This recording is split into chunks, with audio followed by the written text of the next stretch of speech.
You have all successfully passed the gathering and harvested your crystals. Your lesson begins now. Hey, I'm Dave Filoni, Supervising Director of Star Wars The Clone Wars, and I'm here to talk to you about an interesting character that's in our youngling's arc. May I introduce you to architect and lightsaber designer Huyang. To teach the kids how to build their lightsaber, we wanted something really special. I swear they get younger every expedition. Christian Taylor, the writer, came up with the idea of having a droid. My first instinct was, whoa, I don't know about that. A droid teaching Jedi. You expect us to learn from a droid? Who said that? The more I thought about it, the more I realized that it was a really great idea that Christian had, that, you know, this droid, when I thought about it, could have lived on that ship, you know, 1,000 years. Inside my memory banks, I contain a record of every lightsaber ever made and the Jedi who fashioned them. I also like the idea that he could reach into all these different compartments and pull things out. So it seemed like he had a whole bunch of items at his fingertips.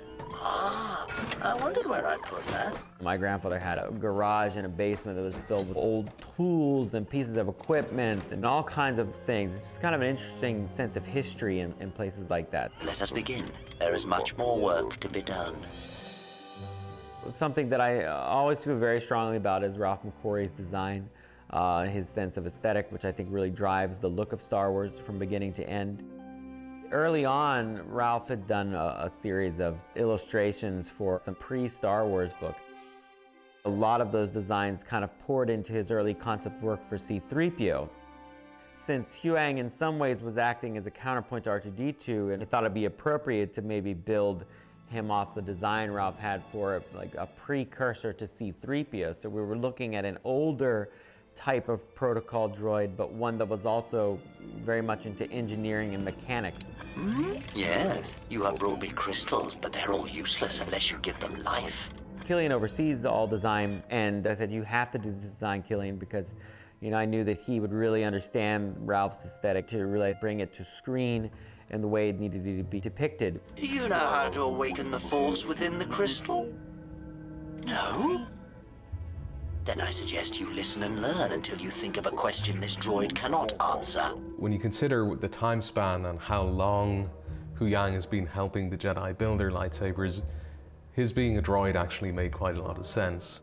There's a little bit of the very, very first ever painting of 3PO and R2 on the desert plateau in what eventually became Huyang. Some of the shapes are quite similar. There was a mention of sort of trying to imply a little bit of a sort of Asian influence, and definitely thinking about materials that felt as if they were from antiquities. The metals that we sort of looked at were things like beaten copper, bronze. His leather sort of toolkit and belt is deliberately very aged and worn and made up of old sort of stitched together scraps.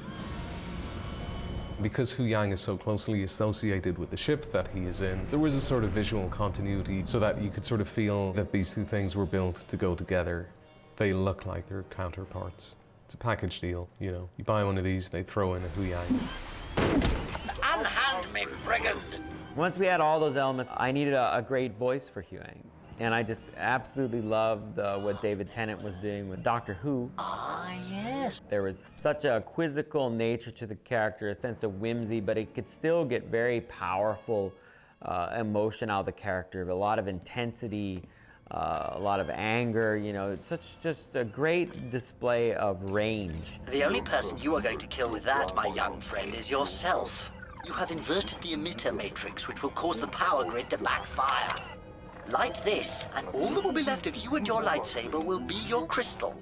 I thought, man, I'd love to get this guy on Clone Wars somehow. And then, you know, I find out he is a Star Wars fan, because, you know, that makes the possibility I can get a hold of them a lot better, to be perfectly honest. R2, do something! I don't know, we have to shake Grievous off! Get aggressive! Yeah, David came on, did a wonderful job with Huyang, even impressed George. George, you know, said that Huyang made a really, really great companion to R2-D2. You know, something that's usually just reserved for 3PO. Too aggressive! Far too aggressive!